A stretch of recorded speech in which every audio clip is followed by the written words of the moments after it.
ይህ የሚያምር አበባ ለቤተክርስቲያን ቢሰጥ ምን ችግር አለው ብላችሁ ትላላችሁ? ይህንን አበባ ኪዳነ ምሕረት እንደማትቀበላችሁ ስነግራችሁ ምን ይሰማችኋል? ታዲያ በዚህ ሰዓት ጥቂት የማይባሉ ሰዎች ይህንን ትልቅና የሚጠወልግ አበባ ለነዳያኖች ቢሰጥ ነው የሚሻለው። ስለት በሚስጥር የተዘራ ጸሎት አደባባይ ሲያፈራ የሚታይበት ፍሬ ነው ይባላል። አነጋጋሪ የሆነና ብዙዎች የተቃወሙት ይሄን አበባ ነገ ጠውልጎ የሚጣል ለምን ይሄን ያህል ብር ወጣ ለሚለው ጥያቄ ግለሰቡ ይሄንን አበባ ይዞ የመጣው በእለቱ ስለቱ ደርሶለት ባገኘው ደስታ እርጥቡን የተፈጥሮ አበባ ምስጋና ለማቅረብ ነው።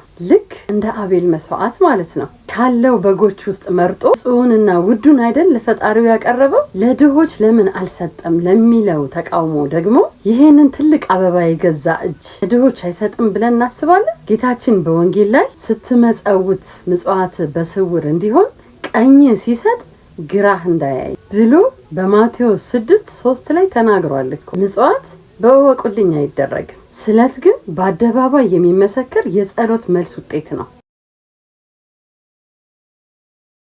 ስለቴን መዝሙረኛው ዳዊት በመዝሙር 116 ላይ አለው እንዳለው ይህ ሰው በህይወቱ የተደረገለት ታላቅ ተአምርና ድንቅ ነገር በአደባባይ ለመመስከር አቅሙ በሚፈቅድለት አድርጓል። እኛ በማናቀው ከዚህም በላይ ለቤተክርስቲያኗም አድርጓል። ለተቸገሩትም እረርቶ ይሆናል። ዘንግታችሁት ነው እንጂ አበባ ብቻ እኮ አይደለም። እኛም የምንወስደው ዕጣን፣ ጧፍ፣ ሻማ እንዲሁም በውድ የተገዙ ሽቶዎችን እንሰጣለን እኮ ግን የሚቃጠሉ የሚጨሱ የሚተኑ ናቸው ይመስለኛል። አበባ ትርጉም የለውም ብላችሁ ይመስለኛል። አበባና ድንግል ማርያም በቤተክርስቲያናችን ምን እንደሚያስተሳስራቸው በጥቂቱ ልበላችሁ። እመቤታችን በኃጢአት እሾህ በተሞላ ዓለም መካከል ራሷን ጠብቃ በንጽህና የበቀለች ብቸኛ ንጹህ አበባችን ናት። ነብዩ ኢሳይያስ በ11:1 ላይ ምን አለ መሰላችሁ? ከእሰይ ስር በትር ትወጣለች ከሷ አበባ ይገኛል ብሎ ተናግሯል። እዚህ ላይ በትር እመቤታችን ድንግል ማርያም ስትሆን አበባው ደግሞ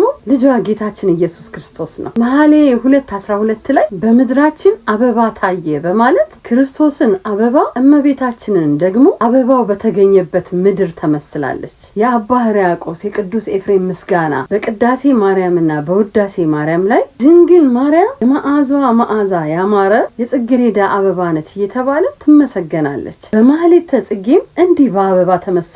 ማርያም ሆይ አንቺ የጽጌረዳ አበባ ነሽ፣ አንቺ የተገኘው ፍሬ ደግሞ ጣፋጭ ነው እየተባለ ይዘመራል። አበባን ያስገኘች የአሮን በትር ውሃ ሳትጠጣ አፈር ሳትቀምስ በአንድ ሌሊት ለምልማና አበባ ፍሬ አፍርታ ተገኝታ ነበር ይላል ቅዱስ ያሬድ በአንቀጸ ብርሃን ላይ። ይቺ በትር ደግሞ የእመቤታችን ምሳሌ ስትሆን ያበራው አበባና ፍሬ ደግሞ የኢየሱስ ክርስቶስ ምሳሌ ነው። ደግሞ አቅም ካለ አይደለም በፍጥረታት ሁሉ የተመረጠችና መዓዛ ሕይወት የሆነውን ክርስቶስን ላስገኘችልን ለቅድስተ ቅዱሳን ለኪዳነ ምሕረት የምህረት ቃል ኪዳን ለተገባላት ለመብርሃን ቀርቶ ለአንዲት ለወደፊት የግራ ጎን ለምትሆን ሴት ለሽምግልና የሚሰጥ ስጦታ እኮ ነው። ልብ እንበል። እኛ ያየነው የአበባውን መጠን ብቻ ነው። ፈጣሪ ግን በጀርባ ያለውን የልቡን ንጽህናውንና ንፉግ አለመሆኑን ነው። ስለዚህ ክርዳድን መርጦ እንደሰጠ የአቤልን መስዋዕት እንደተቃወመው ለምን ይሄንን ውድ ጠቦት አትሸጠውም? ሌላ አነስ ያለ ለምን መስዋዕት አታደርገው እንዳለው እንደ ቃይል አንሆን። የተቸገረ የለም እያልኩ አይደለም። የተቸገረን ህዝብ አንድ ግለሰብ ብቻ ሊያስተካክለው የሚችል አይደለም። እንደ ሀገር እንደ ማህበረሰብ ሁላችንም ችግር ውስጥ ነን አይደል? ለሁላችንም ማስተዋሉን ያድለን። መስዋዕተ አቤልን የተቀበለ አምላክ ሁላችንም በየአቅማችን ባለን አቅም የምንሰጠውን መስዋዕት ጌታችን መድኃኒታችን ኢየሱስ ክርስቶስ ይቀበልልን። እንኳን ለእመቤታችን ለደብረ ምጥማቅ ዓመታዊ በዓል አደረሰን አደረሳችሁ። የእመቤታችን እናትነቷ፣ ፍቅሯ፣ አማላጅነቷ፣ ቃል ኪዳኗ ከሁላችን አይለይ።